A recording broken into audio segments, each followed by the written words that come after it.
नमस्कार, न्यूज़ 19 में आपका स्वागत है। मैं हूं आपके साथ विकास बिश्नोई। उत्तर प्रदेश में इन दिनों कई घटनाएं सामने आ रही हैं। ताज़ा मामला उत्तर प्रदेश के हापुड़ से सामने आया है, जहां एक फैक्ट्री का बॉयलर फटने से भयंकर हादसा हो गया। हादसा इतना भयंकर था कि इस हादसे में 12 लोगों की मौत हो गई, जबकि 15 के करीब लोग घायल बता जा रहे हैं। बताया जा रहा है कि इस फैक्ट्री में प्लास्टिक के खिलौने बनते थे, जो शुरुआती जांच में ये सामने आया है। और उसमें जो गोलियां हैं, प्लास्टिक की गोलियां, वो बनती थी। अंदाज़ा लगाया जा रहा है कि उसमें बारूद भरा जाता था और बॉयलर जो फटा उसकी वजह से हादसा हुआ। हादसा इतना भयंकर इसलिए हुआ कि वहाँ पर जो बारूद इस्तेमाल होता था उसमें आग लग गई। हादसे के बाद आसपास के जो बिल्डिंगें थी उनकी छतें भी टूट गई।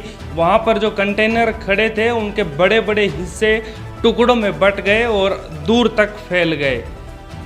फायर ब्रिगेड की टीम जब इस आग को बुझाने के लिए पहुंची तो उन्होंने देखा कि अंदर जो शव थे वो क्षत विक्षत हालत में पड़े थे, यानी कि उनको उठाया भी नहीं जा सकता था। आनन फानन में 15 लोगों को बाहर निकाला गया और उन्हें अस्पताल भेजा गया।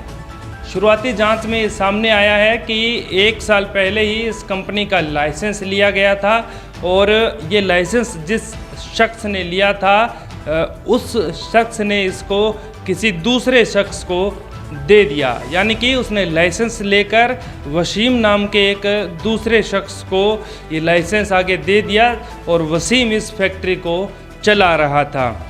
ये धौलाना औद्योगिक क्षेत्र की घटना है। जहां ये हादसा हुआ है वो पूरा इंडस्ट्रियल एरिया है। वहां पर इस तरह की कई फैक्ट्रियां हैं और इंडस्ट्रीज़ लगी हुई है।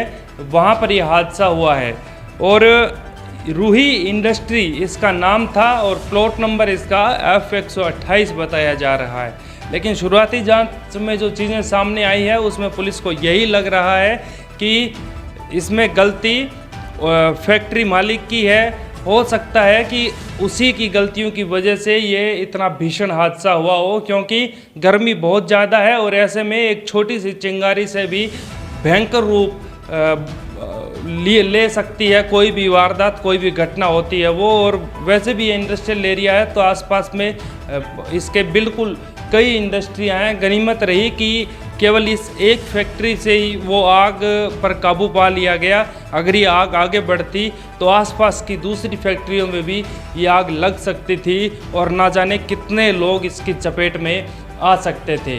पुलिस ने जांच शुरू कर दी है।